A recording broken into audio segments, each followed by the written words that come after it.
In feudal Japan, death was not merely the end of life, but a statement about loyalty, honor, and the willingness to sacrifice everything for duty. Some warriors chose ritual suicide rather than surrender. Others were struck down by family members in acts of calculated betrayal. A few died standing upright, their bodies held vertical by dozens of arrows. What follows are 9 deaths from Japan's warrior culture, where the manner of dying mattered as much as the life that preceded it. Moments when samurai faced their end with courage, cunning, or crushing finality. The blood-soaked floorboards of Fushimi Castle, September 8, 1600. Fushimi Castle, Kyoto. Tori Mototada stood inside the fortress as commander of a garrison that had no chance of survival. Outside the walls, 40,000 enemy soldiers surrounded his position. Mototada was a veteran samurai loyal to Tokugawa Ieyasu, and he had been ordered to hold the castle as long as possible, while his lord prepared for a larger battle elsewhere. He knew this was a mission with only one ending. The siege began with demands for surrender. Mototada refused every offer. His garrison numbered fewer than 2,000 men. The enemy brought siege engines, ladders, and endless waves of soldiers. For 11 days, the defenders held their positions. They fought from the walls, in the courtyards, and through the castle halls.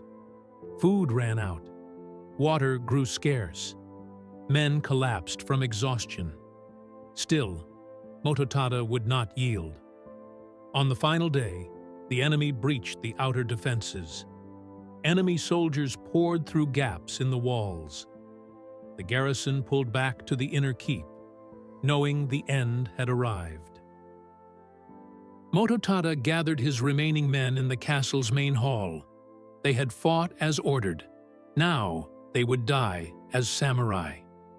The ritual began in waves. Men knelt on the wooden floorboards, drew their blades, and cut into their own abdomen. The traditional seppuku required a horizontal cut across the stomach, followed by an upward stroke. It was not a quick death. Blood poured from the wounds as men leaned forward in agony. Some took minutes to die. Others required assistance from a second to complete the act. The floor became slick with blood. More than 300 men performed seppuku in that hall.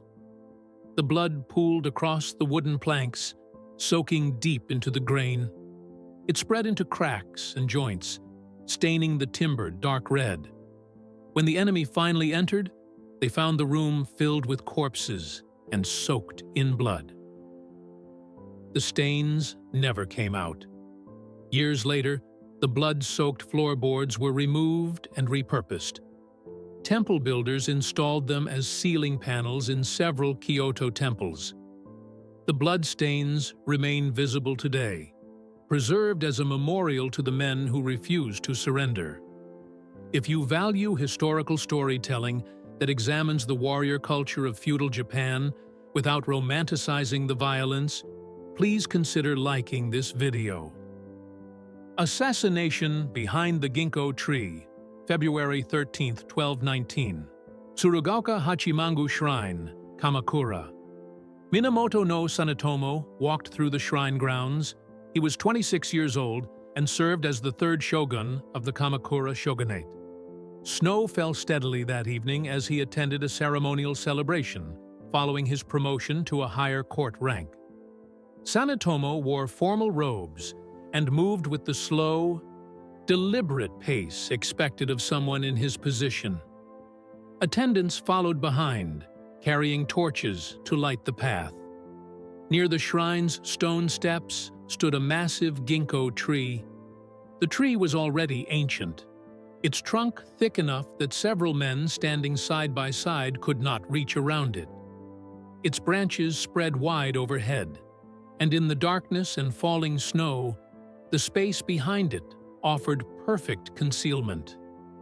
Hidden there was Kugyo, Sanetomo's 19-year-old nephew, and son of the second shogun. Kugyo had been passed over for succession. The position had gone to his uncle instead. Resentment had festered for years. On this night, he waited in the cold with a drawn sword, watching his uncle's procession approach. The ceremonial nature of the event meant guards were positioned at a distance. Protocol demanded space and dignity for the shogun during religious ceremonies. Kugyo knew this. He had planned for it. As Sanetomo climbed the stone steps and passed within arm's reach of the ginkgo tree, Kugyo sprang forward. The attack was instant. One powerful downward stroke severed Sanetomo's head cleanly from his body. The cut was precise, practiced. The head fell, and Kugyo immediately grabbed it. Attendants screamed. Guards rushed forward, but Kugyo had already vanished into the darkness with his prize. A massive search began immediately. Soldiers scoured the shrine grounds and surrounding areas. They found Kugyo hours later and killed him. But Sanetomo's head was never recovered. Some believed Kugyo disposed of it before his capture. Others thought accomplices took it. The head's location remains unknown. With Sanetomo's death, the direct Minamoto bloodline that had founded the shogunate ended. The family's grip on power collapsed. Control passed to the Hojo clan, who ruled as regents. One ambush behind a tree had destroyed an entire dynasty. Trapped in the frozen rice field, February 21st, 1184, near Lake Biwa, Minamoto no Yoshinaka fled across the winter landscape. He had been a powerful general, briefly controlling the capital of Kyoto, but political miscalculations and military defeats had turned him into a fugitive. His cousin Minamoto no Yoritomo had sent armies to eliminate him. The Battle of Owazu was lost. Now Yoshinaka ran for his life with only a handful of loyal companions. Among them was Tomo Gozen, a female warrior known for her skill in combat. She had fought beside Yoshinaka in multiple battles, but during the retreat, they became separated in the chaos. Yoshinaka rode hard, enemy cavalry close behind. The frozen rice paddies stretched ahead, their surfaces covered in snow and ice. To a desperate man, they looked like solid ground, a path to escape. Yoshinaka urged his horse forward onto the field. The surface held for the first few strides. Then, the horse's hooves broke through the frozen crust. Beneath the ice and snow lay thick, waterlogged mud from the flooded rice paddy. The horse's legs plunged deep. It struggled, thrashing to pull free, but each movement only drove it deeper into the mire. Yoshinaka tried to dismount, but his own weight pushed him further into the mud. It gripped his legs, his waist, holding him in place like a trap. The cold made the mud dense and heavy. He could not move forward or backward. His horse panicked beside him, equally stuck. Behind him, he heard the pursuit closing in. He twisted his body, looking back across the field, searching for Tomo Gozen. In that moment, an arrow struck him in the face. The impact snapped his head sideways. He was still conscious, still trapped in the freezing mud, unable to raise his arms to defend himself or pull the arrow free. Enemy soldiers reached the edge of the rice paddy. They approached carefully on foot, spreading their weight to avoid sinking. Yoshinaka watched them come, immobilized, bleeding from his face. When they reached him, they drew their swords. He died stuck in the mud, beheaded while unable to move his body or lift a weapon. The anchor drowning at Dan no Ura, April 25, 1185, Shimonoseki Strait. The Taira clan faced complete annihilation at the Battle of Dan no Ura. The naval engagement took place in the narrow strait, where currents ran strong and deep. For years, The Taira had controlled Japan through their connection to the imperial family and military dominance. Now their fleet burned and sank around them. Minamoto forces had outmaneuvered them, and escape was impossible. Taira no Tomomori stood on the deck of his warship and watched his clan's destruction unfold. He was a general who had led campaigns across Japan. Surrender meant capture, humiliation, and likely a public end designed to entertain his enemies. He refused to give them that satisfaction. Around him, other Taira nobles made similar decisions. Some threw themselves into the water wearing full armor. Others cut their own throats. Tomomori chose a different method. He walked to where the ship's anchor rested on deck. The anchor was a massive iron weight designed to hold a warship steady against ocean currents. It weighed several hundred pounds. Tomomori ordered sailors to bring rope and help him secure the anchor to his armor. They wrapped the rope around his chest and waist multiple times, binding the iron mass tightly against his body. The weight was immense. He could barely stand upright with it attached. The act carried symbolic meaning. An anchor keeps a vessel from drifting, holds it in place even during storms. By tying himself to it, Tomomori ensured his body would never surface, never drift to shore, never be recovered by enemies and put on display. He would sink straight to the bottom and stay there. He climbed onto the ship's rail. The Shimonoseki Strait stretched below, its waters dark and churning. Without hesitation, he stepped off.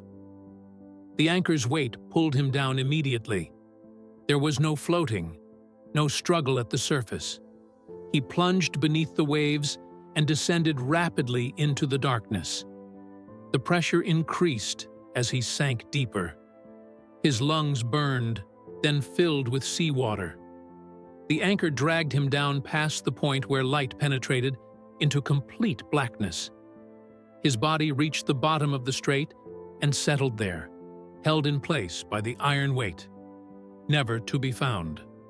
Standing Death, the Bridge Defender, June 15, 1189, Koromogawa no Tachi, Northern Japan. The warrior monk Benkei positioned himself at the entrance to a narrow bridge crossing. Behind him, his master Yoshitsune fled from pursuing forces. These deaths reveal how samurai culture valued the manner of dying as much as the act of living. What do you think motivated warriors to choose such dramatic ends? Share your thoughts in the comments. Benkei was a massive man, over 6 feet tall, with the strength and combat experience of someone who had fought in dozens of battles. His task was simple: hold the bridge long enough for Yoshitsune to escape. He knew he would not survive. Enemy soldiers arrived in waves. The bridge's narrow width meant they could only approach a few at a time. Benkei wielded a naginata, a pole weapon with a curved blade at its end. He swept it in wide arcs, cutting down anyone who tried to pass. The first wave fell, then the second. Bodies piled at the bridge entrance. Soldiers climbed over their dead companions to reach him. Benkei continued fighting. Hours passed. His armor took blow after blow. Swords struck his shoulders, his arms, his legs. He ignored the wounds and kept swinging. Blood soaked through his robes. His movements slowed, but he maintained his position. No one could get past him. The enemy commanders changed tactics. They ordered their soldiers to stop engaging in close combat. Instead, archers moved forward and began firing from a distance. Arrows flew toward Benkei in volleys. The first struck his chest, then his shoulders, his legs. He remained standing, naginata ready, blocking the bridge. More arrows came. They hit his arms, his stomach, his back. Still he stood. The arrows kept coming. Dozens struck him. His body became a target that absorbed shaft after shaft. Eventually, he stopped moving. He stood motionless at the bridge entrance, weapon in hand, facing the enemy. The soldiers waited, watching for any sign of life. Minutes passed. Nothing moved. Finally, they approached cautiously. When they reached him, they discovered he had died while still standing upright. So many arrows had pierced his body that they acted as supports, holding his corpse vertical. His legs were locked in position. His grip on the naginata had not loosened. The enemy counted over 60 arrows embedded in his body and armor. The Wooden Oar Duel, April 13, 1612. Ganryu Island. Sasaki Kojiro waited on a small island in the strait between Honshu and Kyushu. He was one of Japan's most feared swordsmen, known for his unique technique and his weapon, a nodachi blade longer than most katanas. The sword measured over 3 feet in length, giving him superior reach in combat. He had agreed to duel Miyamoto Musashi, a rival strategist and fighter. The time was set for 8 in the morning. Musashi did not arrive at 8. 9 o'clock passed, then 10. Kojiro paced the beach, his anger building. The delay was deliberate, psychological warfare. Musashi wanted his opponent agitated and impatient. Finally, around 11, a small boat appeared on the water. Musashi stood in it, rowing toward the island. During the journey across the strait, Musashi had carved a wooden sword from one of the boat's spare oars. The oar was thick, heavy, and roughly 4 feet long. It had no edge, no point, just blunt wood shaped into a crude blade. When Kojiro saw this makeshift weapon, he understood it as an insult. Musashi was challenging him with a wooden stick instead of proper steel. The duel began the moment Musashi stepped onto the beach. Kojiro drew his nodachi in a flash and swung at Musashi's head. The blade was so long and Kojiro so skilled that the cut should have been impossible to avoid. But Musashi leaped forward and upward, clearing the arc of the sword. As he came down, he swung the wooden oar with both hands. The heavy wood struck Kojiro on the side of his skull. The impact was devastating. The force of the blow fractured his skull and knocked him sideways onto the sand. Musashi did not stop. He brought the oar down again, striking Kojiro's ribs. Bones cracked. Kojiro tried to rise, but another blow caught him across the head. His skull gave way under the repeated impacts. Within moments, Kojiro lay dead on the beach. His face was crushed. His ribs were shattered. The famous swordsman had been killed by blunt force trauma from a boat oar. Musashi walked back to his boat and left the island without looking back. Death as performance. These 9 deaths span nearly 5 centuries of Japanese history, yet they share common characteristics. Death was not merely physical cessation, but a statement about values, loyalty, and the warrior's relationship to honor. The samurai at Fushimi Castle chose mass ritual suicide rather than surrender. Kugyo assassinated his uncle in a calculated act of revenge that destroyed a dynasty. Yoshinaka died trapped and helpless in frozen mud. Tomomori drowned himself with an anchor to prevent his body's capture. Benki died standing upright, held vertical by arrows. Kojiro was killed with a wooden oar by a master strategist. Tsunemon was crucified, but used his death to deliver a final message. Yoshitomo was murdered in a bath by someone he trusted. These deaths reveal several truths about samurai culture. First, the manner of dying mattered profoundly. A warrior's final moments were seen as the ultimate test of character. The 300 men who performed seppuku at Fushimi Castle chose prolonged, painful death over the dishonor of surrender. Second, strategic thinking extended to the moment of death. Tomomori tied himself to an anchor to control what happened to his body. Musashi used psychological warfare and an improvised weapon to defeat a more famous swordsman. Tsunemon turned his execution into a tactical advantage for his allies. Third, loyalty often trumped self-preservation. Benkei knew he would die holding the bridge, but fought anyway to buy time for his master's escape. Tsunemon could have saved himself by delivering the message his captors demanded, but chose death to help the defenders. Fourth, betrayal violated fundamental social codes. Tadamun's murder of Yoshitomo in the bath was particularly heinous because it exploited the sacred vulnerability of hospitality and ritual bathing. This betrayal motivated the eventual destruction of the entire Taira clan. Fifth, death was often performative, witnessed, remembered, and commemorated. The blood-stained floorboards were preserved in temples. Benkei's standing death became legendary. Tsunemon's crucifixion was designed as public spectacle that he transformed into propaganda. These deaths also reveal the violence underlying feudal Japanese society. Succession disputes ended in assassination. Military defeats led to mass suicide. Personal ambition motivated family members to kill each other. Loyalty to a lord could demand death in battle or ritual disembowelment.